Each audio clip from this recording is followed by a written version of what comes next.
நாம் ஒரு தலைவரை தேர்ந்தெடுக்கும்போது ஏதோ ஒரு அதிசயத்தைச் செய்து நம் வாழ்க்கையை மாற்றப் போகும் ஒரு இரட்சகரை தேடுகிறோம். நீங்கள் ஒரு மேசியாவை தேடி வாக்குச்சாவடிக்குச் சென்றால் ஒரு ஏமாற்றுக்காரனைத்தான் கையில் பிடித்துக் கொண்டு வருவீர்கள். தலைமை என்பது உங்களை உணர்ச்சிவசப்படுத்துவது அல்ல, அது உண்மையான செயல்திறன் சார்ந்தது. 1. வசீகரம் ஒரு கருவி, தகுதி அல்ல. அழகாக பேசுபவர்களை, தன்னம்பிக்கை கொண்டவர்களை நாம் உடனடியாக தலைவர்களாக ஏற்றுக்கொள்கிறோம். ஆனால் வசீகரம் என்பது ஒரு கருவி மட்டுமே. அது உங்களை கவரவும் பயன்படுத்தப்படலாம், ஏமாற்றவும் பயன்படுத்தப்படலாம். வரலாற்றின் மிக மோசமான சர்வாதிகாரிகள் அனைவரும் சிறந்த பேச்சாளர்களே. ஒரு உண்மையான தலைவன் மேடையில் நடிக்க மாட்டான், அவன் தீர்வுகளை நோக்கிச் சிந்திப்பான். ஒரு பேச்சு உங்களை உணர்ச்சிவசப்பட வைத்தால் அது தலைமை அல்ல, அது வெறும் செல்வாக்கு, இன்ஃப்ளூயன்ஸ். 2. கண்ணாடியும் பாராட்டும். ஒரு தலைவரை சுற்றியிருப்பவர்கள் யார் என்று பாருங்கள். பலவீனமான தலைவர் தன்னைப் போலவே சிந்திப்பவர்களைச் சுற்றிலும் வைத்திருப்பார். பலமான தலைவர் தன்னை திருத்தக்கூடிய வல்லுநர்களை வைத்திருப்பார்.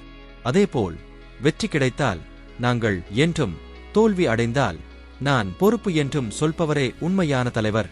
3. வாக்குறுதி அல்ல, திட்டம். நான் பொருளாதாரத்தை மாற்றுவேன், வேலையில்லா திண்டாட்டத்தை ஒழிப்பேன் என்று சொல்ல யாருக்கும் செலவு கிடையாது.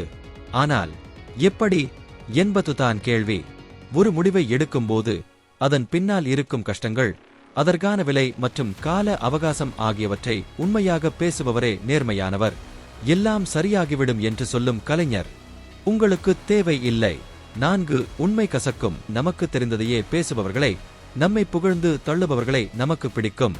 ஆனால் உண்மையான தலைவன் உங்களுக்கு பிடிக்காத கசப்பான உண்மைகளை சொல்வான். எது மாற வேண்டும், எதை நாம் விட்டுக் கொடுக்க வேண்டும் என்று நேர்மையாக பேசுவான்.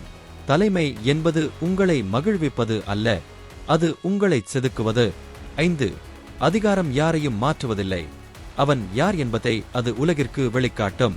யாருமே பார்க்காத நேரத்தில் அவர்கள் எப்படி நடந்து கொள்கிறார்கள், தோல்விகளை கையாளும் விதம் என்ன என்பதே முக்கியம்.